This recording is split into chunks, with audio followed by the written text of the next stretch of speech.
हर बार antibiotic लेने के बाद भी यूरिन इन्फेक्शन वापस आ जाता है तो कारण शायद बैक्टीरिया से कहीं ज्यादा गहरा है। आयुर्वेद के अनुसार इसके पीछे केवल बैक्टीरिया ही जिम्मेदार नहीं होते, बल्कि पित्त, कफ और अपान वायु का असंतुलन भी महत्वपूर्ण भूमिका निभाता है। जब पित्त बढ़ता है तो पेशाब में जलन, बार बार पेशाब आना और शरीर में गर्मी जैसी समस्याएं दिखाई देती हैं।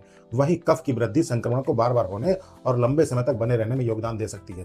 और यदि अपान वायु प्रभावित हो जाए तो मूत्र का प्रवाह और उत्सर्जन भी प्रभावित हो सकता है, जिससे समस्या दोबारा लौटने लगती है।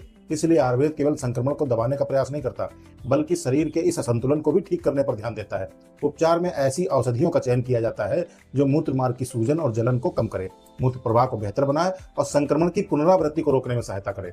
लेकिन दवा के साथ कुछ आदतें भी बेहद जरूरी है, जैसे पर्याप्त पानी पिएं, पेशाब को देर तक न रोकें, स्वच्छता का ध्यान रखें, सूती और ढीले अंडरवियर पहनें और अत्यधिक मसालेदार भोजन से बचें। यदि संक्रमण बार बार हो रहा है, बुखार आ रहा है, कमर में दर्द है या पेशाब में खून दिखाई दे रहा है, तो इसे बिल्कुल भी नजरअंदाज न करें, तुरंत चिकित्सक की सलाह लें। कुछ आयुर्वेदिक औषधियां जैसे चंद्रप्रभावटी, गोचुरादि गुग्गुल, चंदनासव, पुनर्वासव, ब्रह्मादि कषाय आदि रोग की अवस्था, लक्षणों और प्रकृति के अनुसार उपयोग की जाती हैं। कुछ पेटेंट आयुर्वेदिक औषधियां भी बहुत अच्छे परिणाम देती हैं। इन औषधियों का सेवन हमेशा चिकित्सक की परामर्श से ही करना चाहिए। विशेष रूप से ऐसे मामलों में जहां बार बार एंटीबायोटिक लेने के बाद भी संक्रमण लौट आता है, आयुर्वेदिक उपचार एक महत्वपूर्ण विकल्प साबित हो सकता है। मैंने अपनी प्रैक्टिस में बहुत से ऐसे मरीज आयुर्वेदिक उपचार से ठीक होते देखे हैं।